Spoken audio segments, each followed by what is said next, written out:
nthawi zambiri tikakamba za boma la Salima chimene chimabwera m'maganizo koyambirira ndi ntchito zokopa alendo.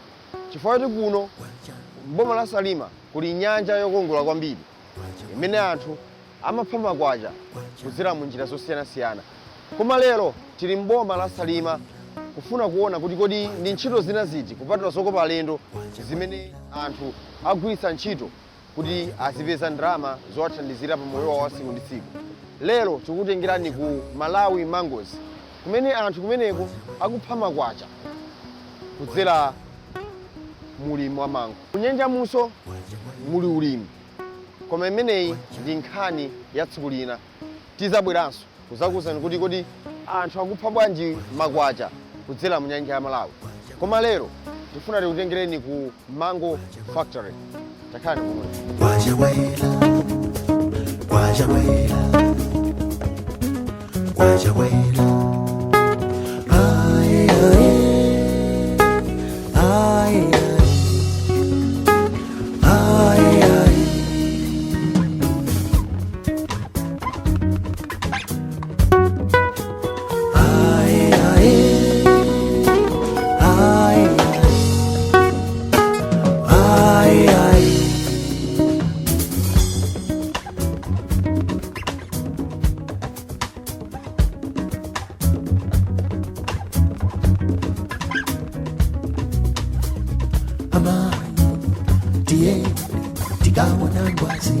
Sabata yatha tinakupasirani program yokhuza za ulimi wa mango.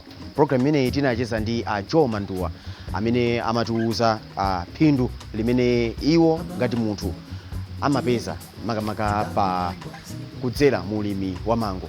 Lero tili ku munda wa Dzuwa, ku Dzuwa Farms imene ndi imodzi mwa minda ya kampani imeneyi ya Malawi Mangoes. Kumeneku kupatula kulima mango amenewo, kampani ya Malawi Mangoes imapanga so process mango amenewo. Ndiye pano ndikucheza ndi mkulu ameneyu Dickson Banda. Takulandirani program ya lero ya dziko la Mkakandichi. Apanda tikati Malawi Mangoes, tatiuzeni kuti mbiri ya Malawi Mangoes inayamba liti komanso ntchito zake nzota. Chabwino.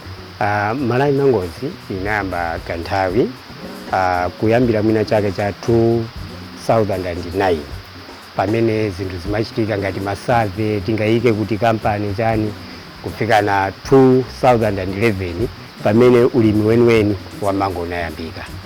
So Malawi Mangoes kwambiri imalima mango komanso ndi kumasintha mango aja kuti akhale mu njira ine imene tingadyere ngati kuwaumitsa kapena kupanga pyuri ziphalaphala choncho zimene tingathe kupangira juice kuti mango aja akamwedwe. So chiyambeni ntchito zanu mwakhala mukuona kuti mango ali patipo makamaka ngati ku dziko tikakamba za nkhani yopezera chuma. Tikanena kuti uchokera pa 2011 pamene tinayamba kulima mango athu muno Malawi, tafika pa size yonena kuti tikukolola mango ambiri kwambiri, motero kuti tikuwapanga m'magawo kwambiri awiri. Pali mango ena oti tikangokolola amapita direct kumsika imene timati fresh produce, ndipo pali mango ena amene timakaumitsa machine ku factory kwathu kuja kuwaumitsa ndi kumatumiza mango aja oti ali mouma. Tingatene kuti panopo tafika pa mulingo onena kuti dziko lamba kupindula ngati ndalama zakunja forex, ndi kuti zikubwera pamene ife tikutumiza mango athu kunja. Tikangana mbiri ya dziko lino anthu ambiri amangona ngati mwina mango kumangotshola ndi kumangodya. Tatitsimikizeni kuti mangoso ndi mbali ina imene dziko la Malawi kapena ali imene yake angamadalire pa makamaka pa nkhani yakapezedwe ka chuma makumwa. Mango ndi ulimi wodalirika kwambiri wonena kuti anthu ngati alimi atha kupindula nawo komanso ngati dziko titha kupindula nawo mango amene wawo. Ndina fotokoza poyambira paja kuti ndi ulimi okhawo umene unavomerezeka even in Bible pamene Mulungu anatiuza kuti mudzadya ndi kulima zipatso ku munda wa Edeni. So ndi ulimi wa phindu kwambiri. Ifeyo ngati Malawi Mangoes tilinso ndi alimi athu timati outreach program kumene timafikira alimi ndi kumathandiza kalimidwe ka mango komanso timakagula kumene koko mango amene timapititsa ku factory. So mango ano aku amene mmapanga process mwachipapo za pure mwachipapo za dry mangoes amachokera kuti makamaka akuchokera magawo awiri, ena ndi amene ifeyo tikulima pa minda yathu inoyo, ena ndi amene timagula ifeyo kwalini. Yeah. Komano dziko la Malawi linchita bwanji makamaka pa nkhani yopanga process ndi kumatumiza mango m'mayiko akunja? Ndinganene kuti pakadali pano sofa ndi Malawi Mangoes yokha imene imaita process mango kumatumiza kunja, komabe ndingapemphe kuti dziko ngati dziko tikhoza kukhala ndi makampani ochulukirapo ngati amenewa kuti dziko likapindule kwambiri. Sono tikabwera mwina akunga nkhani ya malonda timadziwa kuti pameneka kukhala pa Chingereza amati demand. Kuli demand yotani kunjako makamaka kumango ochokera ku Malawi? Kuti tionetsetse nyengo ndizosiyana-siyana pa dziko lapasi. Pakanali pano mmene ndikukambira pano mayiko ena sikuti ali ndi mango yayi. Mwachitsanzo azathu aku South Africa mango awo amayamba cham'ma December, kumapeto kwa December. Pamenepo ku India kumene tikugulitsa kwambiri mango ifeyo, mango awo amadzamba March. Kusoweza kuti pali nthawi yambiri imene sakhala ndi mango. So ifeyo tili ndi window ina yache imene tingathe kutumiza mango ku madera osiyana-siyana. Ndikukamba pano ku mayiko ngati Dubai ndi mayiko oti sangalime mango ndi ma desert kwambiri azathu aku East. Ndi demand ya mango iyi ndi ambiri. India kuli anthu ambiri zedi, ndiye akufuna mango ochuluka. Ndiye pakanali pano kumene angapeze mango ndi kuno ku Malawi. Mango kuno ku Malawi akumafika ku India? Akumafika ku India, akumafika ku Dubai, ku Iraq, ku Kuwait, mayiko osiyana-siyana kwambiri akufika kumeneko. Ndi zimatenga nthawi yatali bwanji kapena zimayenda bwanji kuti mango akunoko achoke kuno mpaka nakafike m'mayiko ngati amene? Tikugwiritsa ntchito mayendedwe pawiri, ena tikumatumiza pa ndege. Ndiye kuti pomafika 2 days ndiye kuti afika ku India. Ena tikumatumiza pa ship. Akachoka kuno ndikupeza kuti ku factory kuja mkaona kuti zimagalimoto refrigerated vehicles zikumatenga amene aja kupita ku South Africa, then ku Durban ndikumapita kuje ku India within 8 days zafika. Mwakambapo za dried mangoes takuti fotokozerani kuti tikati dried mangoes ndiotani fa ndikhulupirira kuti kwa anthu ambiri ndi chinthu chooneka chachilendo ndithu. Mwina kapena ndiyesere kubwerekera chichewa ngati cha mfutso. Mango aja akafika ku factory timapyetsa, akapya timasenda kuchotsa koza kunja zija. Kenaka amadula m'ma pieces. Akadula m'ma pieces amayika m'ma tray niwayika m'mauvoni kuti achite tiafutse. So tinganene kuti ndi mfutso wa mango. Ndeti wamba opakira ndi mapaketi osiyana-siyana depending ndi imene ogula angafunire kaya 100 grams timagulitsa mwina 600 wacha pa 100 grams. Ndiye mango aja mukhoza kudya pa nthawi ina iliyonse pa chaka. Koma mango amene akupezeka pa msika umene kuno? Tinganene kuti misika yenene sikuti akupezeka, koma ku factory kwathu kuja, ku company kwathu kuja anthu amagula ndithu.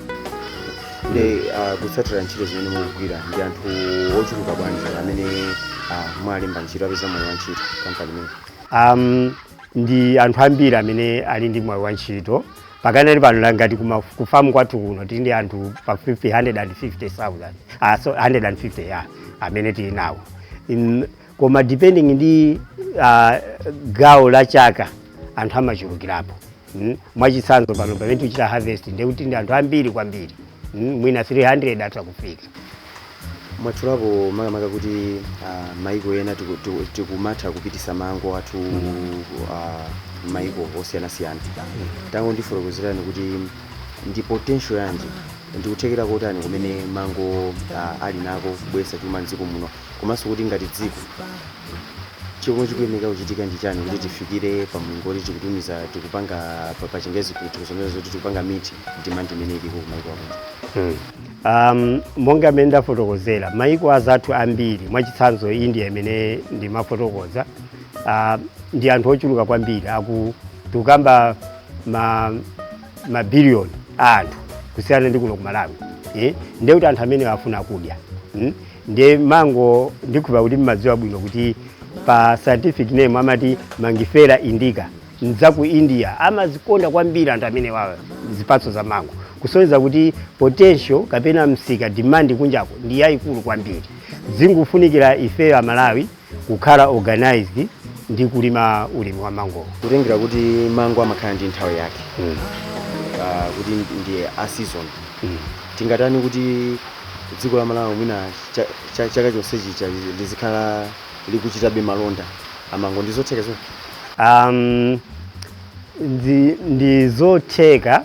Wani ngati kunoko kumunda chimene tikupanga ndikulima mitundu yosiyanasiyana ya mango imene mabereka nthawi yosiyanasiyana. Mwachitsanzo panopo tili ndi mitundu ngati Alfonso ndi Tommy Atkins amene amakhala ready kuyambira Oktoba kumafika na November ndi kumayambira kwa December ndekuti atha amenewo. Ndipo pali mitundu ina ngati Kent ndi Kate. Mitundu imene iyi imakhala ready mu December January. Kusonyeza kuti season tikhoza kuyitalikitsapo. Komanso gawo lo zisintha zinthu izi kuzichita process zimapangisa kuti zizikhala zopezeka pa nthawi iliyonse yapachaka imene mukufuna. Mwachitsanzo tikapanga pure kapena juice ndekuti juice uja anthu akozomamwa nthawi iliyonse ndekuti akudyabe mango. Tikachita mfutso anthu aja atozani athomade nthawi iliyonse yapachaka. Mitundu ya mango amene mukulima kunoko ikuoneka ngati tingati improved varieties. Mbewu zimene zimapanga nokha kapena munazitenga kuti? Okay, mbewu izi kwambiri azathu a research amafuna azichite evaluate kuti apeze kuti kodi ndi mitundu iti imene ingapange bwino kuno ku Malawi. Ndiyeno anapeza mitundu imeneyo. Ndi ifeyo kunoko timayikwatitsa. Tili ndi manasaries athu amene timakwatitsirapo mango amene wawo. So ifeyo ntchito yathu ndi kukwatitsa mitundu imene yavomerezeka kuchokera ku research ngati kwa Vumbwe imene amapanga research ya mango. Munapomaliza mukutitsimikizira kuti dziko la Malawi kapena alimi ndikupinduladi ndithu ndi mango? Ndizoonadi dziko la Malawi litha kupindula kwambiri ndi mango. Komanso alimi pawokha atha kupindula kwambiri ndi ulimi umene wa mango. Ndi ulimi osavuta. Mtengo modzi wa mango muthopezamo mwina zipatso zokwanira 50, 100. Chipatso chimodzi mugulisa pa 300 kwacha. Ni ndalama zingati mutha kupeza nokha. Tithokoze chifukwa cha nthawi yanu. Ya ntchito yabwino ndithu imene mukugwira kuno.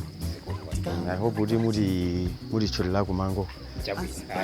Kuti amakhoza kudyedwa ujeni awisi choncho menali? Amadewa ndithu. Alright. Kwa mmazi wanu bwanji kuti apapapi? Chifukwa onse twakuoneka kuti akakhala athu alokolowa akangofira timazozoti pali zinthu zimene timayang'anira. Mango aja mukayiona kumene yamerera kuli timapewa. Ndiye timapewa tikamba kutuluka. Ndi kumapanga akadzenje pakati timadziwa kuti okay.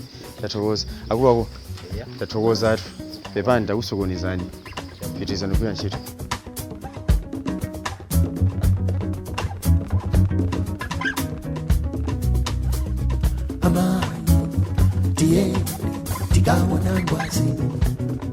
Mawu apanda akungophera mphongo kuti mango nawo ndi mbewu ina yofunikira kwambiri ku chuma cha dziko, ngakhale kuti kwa nthawi yayitali nzika za dziko lino zakhala zikutenga chipatsochi ngati chokudya chabe. Kupatula izi, anthu opitirira 1000 apeza mwayi wa ntchito ku kampani ya Malawi Mangoes imene ili m'boma la Salima. Kupatula mango amene kampani ya Malawi Mangoes imalima, kampani iyi imagulanso mango ena kuchokera kwa alimi ang'onoang'ono amene amakhala m'madera ozungulira. Izi zikuthandiza mabanja alimiwa pa chuma.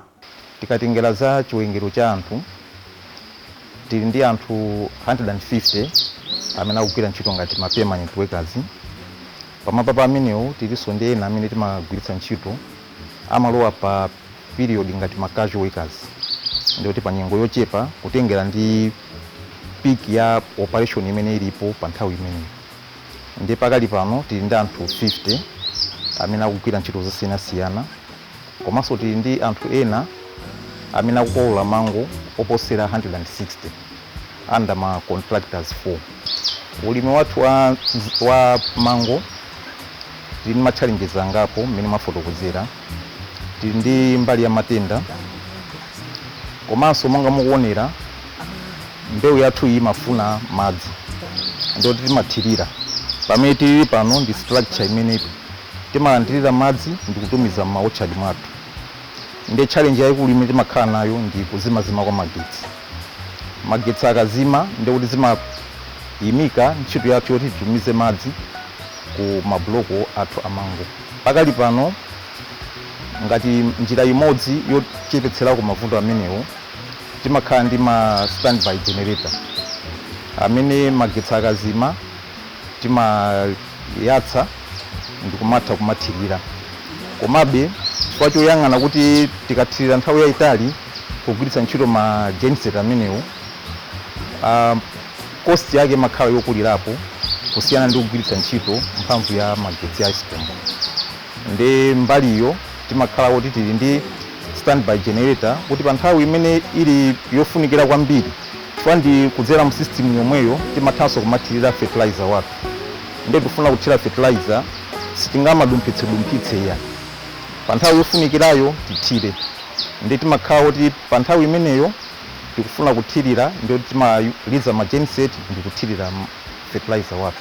Ifeyo tikupindula kwambiri chifukwa choti poyamba timangokhala kulibe kampani ya mango, komanso mango timangoona ngati zinthu zoti zopanda ntchito zakudya. Pano pationa kuti mango ife akutipindulira fana tilembera ntchito pano chifukwa cha mango timapeza phindu la school fees, chakudya ndi zina zotero. Kuchokera ku munda wa mango tsopano tatiyeni tikaone kuti kodi mangowa amakongoletsedwa bwanji kuti afikire mlingo wotumizidwa ku mayiko akunja kwa dziko lino.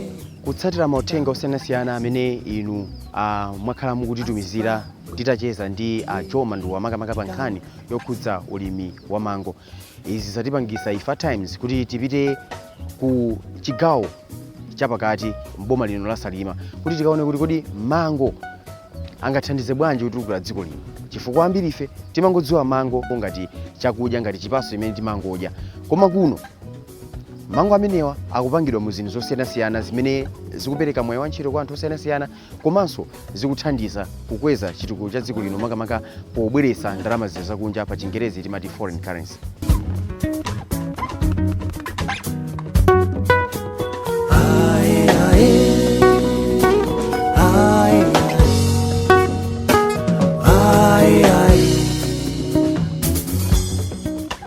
Umu ndi mmene timavalira tikakhala mu factory imeneyi ya mango.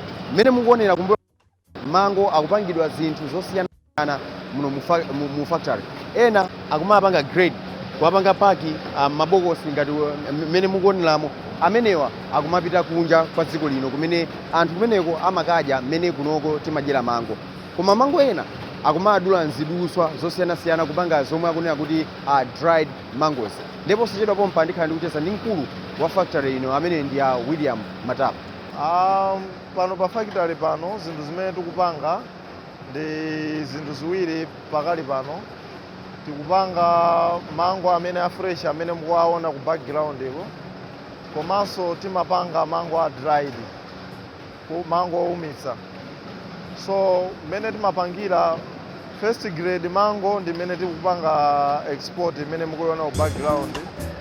Second grade ndi mmene timayipyesa kenako ndi kuyipanga dry.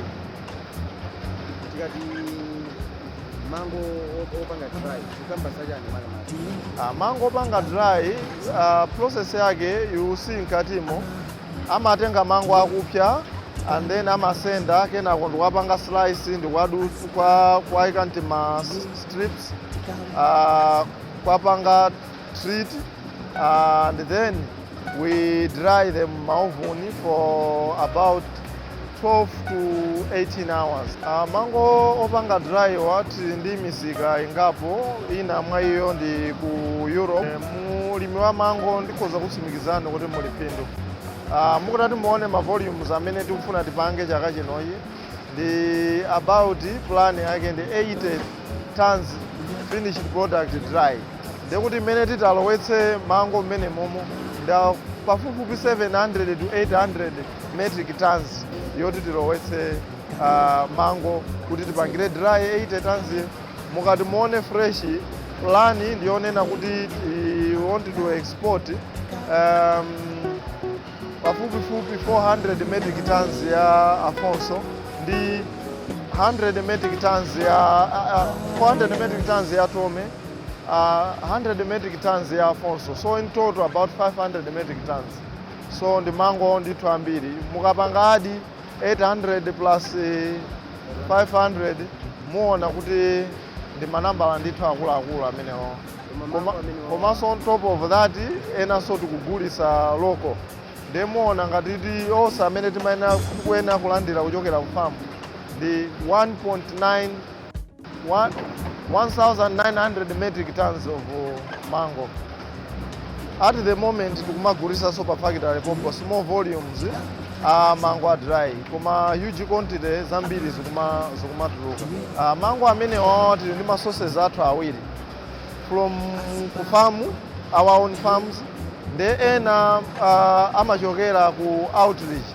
Outreach ndi pamene ndi njira imene tikupanga empower small lime zinthu zawo zokena kufete zigule ndikuwapangira process kenako ndikugulisa.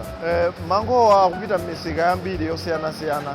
Akupita ku Middle East ngati ku Dubai, ena akupita ku Kuwait, ena akupita ku India, ndi ena tikumakweza pa ndege, ena akuyenda mu cold chain, ayenda kuchoka facility ino ma cold room and then apita ma cold truck, akachoka ma cold truck apita ku South Africa, akaloadedwa ku Durban ku mapoti, akalowa ma refrigerated ships kupita ku Middle East.